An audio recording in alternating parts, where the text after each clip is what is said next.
पंतप्रधान नरेंद्र मोदी तसेच शिवसेनेचे उद्धव बाळासाहेब ठाकरे गटाचे प्रमुख उद्धव ठाकरे, मुख्यमंत्री एकनाथ शिंदे यांच्या नाशिकमधील राजकीय दौऱ्यानंतर आता महाराष्ट्र नवनिर्माण सेनेचे अध्यक्ष राज ठाकरे हे 2 दिवसाच्या नाशिक दौऱ्यावर आहे। यावेळी सुजाता ढेरे, प्रदेश उपाध्यक्ष स्वागत उपासने, जिल्हा अध्यक्ष सहकार सेना, शहराध्यक्ष महिला सेना वैशाली सोनवणे, जिल्हा अध्यक्ष ग्रामीण यांनी राज ठाकरे यांचे स्वागत केलं। राज ठाकरे यांच्या भेटीतून नाशिककरांना नक्कीच काहीतरी मिळणार असून येणाऱ्या निवडणुकीच्या पार्श्वभूमीवर ही एक नांदी असल्याचं मनसे शंकर सेना जिल्हा अध्यक्ष स्वागता उपासने यांनी सांगितलं। मी स्वागता उपासने, जिल्हाध्यक्ष मनसे सहकार सेना आणि शहराध्यक्ष महिला सेना। आज सन्माननीय राजसाहेब ठाकरे आणि सन्माननीय अमितसाहेब ठाकरे यांची जी नाशिकला जी दिलेली भेट आहे, नक्कीच याच्यातनं नाशिककरांना खूप मोठी ऊर्जा मिळणार आहे।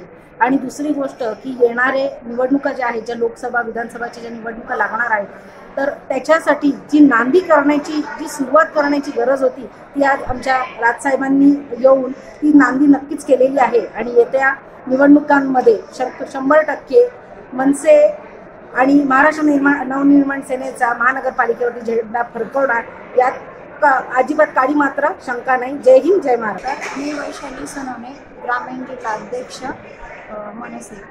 मी तसेच ग्रामीणमध्ये पहिल्यांदाच मनसेचा झेंडा ग्रामपंचायतीतून फडकवला, बिनविरोध निवड झाली माझी।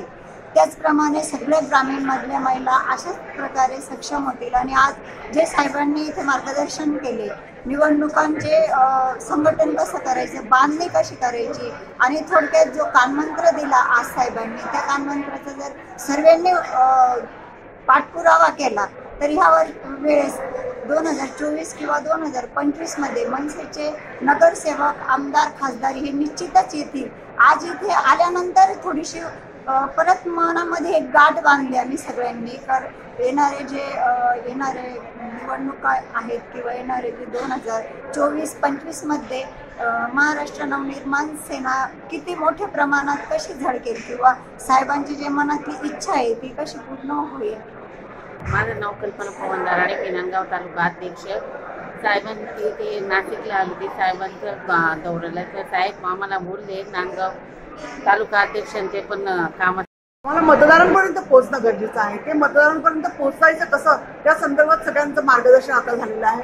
आणि लोकसभा निवडणूक ही नाशिकमध्ये नक्कीच महाराष्ट्र नवनिर्माण सेना जिंकून येण्यासाठी प्रयत्न करणार आहे। या त्या संदर्भात सगळे मार्गदर्शन झालेलं आहे। जय हिंद, जय महाराष्ट्र। वृत्तसंकलन विभाग, नाशिक लोकशाही न्यूज, नाशिक।